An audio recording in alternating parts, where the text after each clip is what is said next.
më lejoni që së pari t'i falenderoj qytetarët e vendit tonë për maturinë dhe qetësinë e treguar dje gjatë mbarvajtjes së tërë procesit zgjedhor.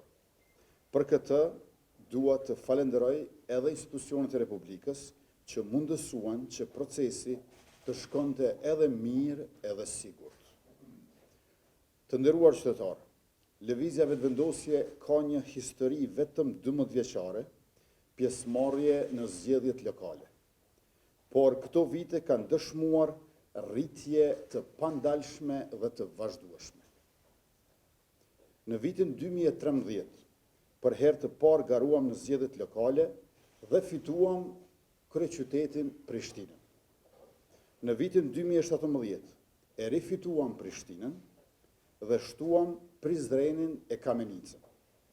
Në vitin 2021, shkuam në balotazh në 12 komuna dhe fituam Gjilanin, Kamenicën, Podujevën dhe Shtimen. Pas dorëheqjeve të kryetarëve në veri në nëntor të vitit 2022, në zgjedhjet e jashtëzakonshme në 4 komunat në veri, fituam gjithashtu edhe Mitrovicën e Veriut dhe Leposavicën në pranverën e vitit 2023. Në zgjedhjet e mbajtura dje, sipas rezultateve preliminare, vetëvendosja ka fituar pa balotazh në Podujev, Kamenicë dhe Shtime. Me votat nga diaspora, mund të dalë që e kemi fituar edhe Gjilanin pa balotazh, që i bie në 4 komunat ku kemi qeverisur në këto 4 vitet e fundit, po vazhdojmë pa balotazh. Ndërkaq jemi në balotazh në 12 nga 17 komuna sa kanë shkuar gjithsej në balotazh nëse e përfshim edhe Gjilanin aty. Të vetmet komuna ku lëvizja vetëvendosje nuk është në balotazh janë Klokoti, Sharri, Juniku, Klina dhe Theranda. Natyrisht, këto janë rezultate preliminare dhe pritet ende, dhe pritet ende numërimi i votave të diasporës dhe i votave me kusht. Mirë po këto rezultate tregojnë qartë se lëvizja jo vetëm që e ka ruajtur rritjen nga cikli në ciklin tjetër zgjedhor, por është ngritur si forca kryesore politike në Republikën e Kosovës edhe në nivelin lokal. Kjo është dhurata më e çmueshme, urimi më i mirë që kemi marrë nga populli i Kosovës në këtë 20 vjetor të lëvizjes vetëvendosje civile. Pjesa e parë e garës përfundoi mbrëm. Nga sot ne i përvishemi punës për balotazh. Synimi ynë është i qartë që kandidatët tonë të fitojnë edhe në këto komuna dhe të kthehet ose të vazhdoj qeverisja e mirë të cilën qytetarët e meritojnë dhe që komunat tona të ecin përpara me zhvillim e mirëqenie, drejtësi dhe barazi.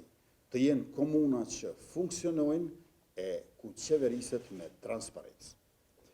Por të dashur qytetarë dhe të nderuar gazetarë të pranishëm, ajo që ka ndodhi me 12 tetor rreth raportimeve për Mitrovicën duhet hetuar e hulumtuar. Nuk bëhet fjalë vetëm për një huqje, por për një inxhiniering të paramenduar për ndërhyrje flagrante në procesin zgjedhor. Exit pollet e prezantuara gabimisht me 16 pikë të përqindjes, dallim e më tepër se aq nga më shumë se një organizat dhe për të njëjtën komunë. Dhe postimi i lajmeve të rreme se kush ishte fituesi ende pa u mbyllur vendvotimet, nuk janë thjesht një huqje. Kjo është cenim i demokracisë, i zgjedhjeve të lira dhe integritetit e i sigurisë të shtetit tonë. I ftoj organet e drejtësisë dhe të sigurisë që të merren me këtë çështje. Të nderuar qytetarë, me 9 nëntor besojmë fuqishëm se do të fitojmë me Hajrullah Qekun në kryeqytet në Prishtinë, me Faton Pecin në Mitrovicë, me Artan Abrashin në Prizren, me Alban Hysenin në Gjilan, me Ardian Golën në Gjakov, me Taulant Kelmendin në Pej, me Jetën Rakën në Kaçanik, me Suleman Mehollin në Vushtri, me Valën Prebrezën në Fushkosov, me Halil Thaqin në Kastriot, me Ali Dulën në Rahovec dhe me Arsim Ademin në Viti. Lëvizja vetëvendosje i fitoi 3 komuna pa balotazh. E ndoshta shtohet edhe Gjilani e bëhen 4. Partia Demokratike e Kosovës i fitoi 3 komuna pa balotazh. E ndoshta jo hiqet hani e lezit e mbeten 2. Lidhja Demokratike e Kosovës i fitoi 2 komuna pa balotazh, ndërkaq Aleanca për Ardhmërinë e Kosovës dhe Nisma Socialdemokrate nga 1. Edhe një herë, faleminderit shumë për mbështetjen, u jemi për jetë mirënjohës e thellësisht falendërues dhe vazhdojmë përpara. Gëzuar gjithë.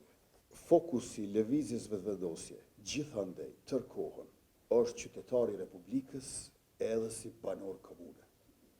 Por natyrisht që paraprakisht balotazhit dhe paraprakisht fushatave në balotazh, neve na nevojitet që sot dhe nesër ta bëjmë një analizë gjithëpërfshirëse e të hollësishme, edhe të rezultatit zgjedhor, por edhe të raportit të rezultatit zgjedhor me fushatën që bëm.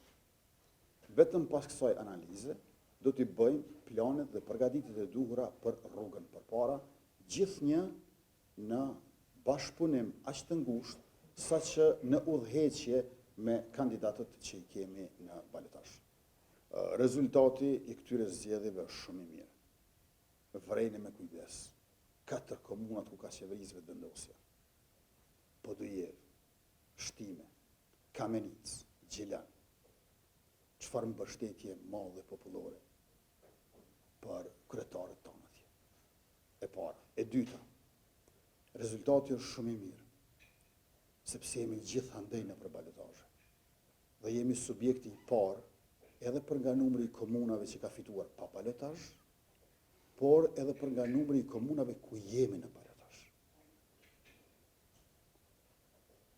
Plotësisht të kënaqur dhe në përputhje me pritjet do të jemi veçse në mbrëmjen e 9 nëntorit. Atëherë kur do të kremtojmë fitoret pas balotazhit. Ndërkaq sa i përket qeverisë qendrore, dita e fundit kur do të mund të mbahet seanca e kuvendit, ku unë prezantoj kabinetin e ri qeveritar, është 26 tetori. Këto ditë jemi të përqendruar maksimalisht në analizën gjithëpërfshirëse dhe hollësishme të rezultatit të zgjedhjeve lokale. Por, shumë shpejt, qysh në këtë javë, do të fillojmë komunikimin dhe bisedat edhe për qeverinë qendrore. Sepse Kosovës i duhet edhe një mandat i qeverison, i duhet një mandat i ri i qeverison, neve na duhet një mandat i ri në përputhje me rezultatin e 9 shkurtit së vjet. Por gjithashtu, edhe unë si kryeministër në detyrë kam hyrë në muajin e 7 të vitit të 5 të mandatit të plot 4 vjeçar. Dhe duhet të kemi një mandat të rregullt, i cili padyshim që do të filloj, por sa ne ta nxjerrim në seancë kuvendi përbërjen e re të qeverisë Kurti 3.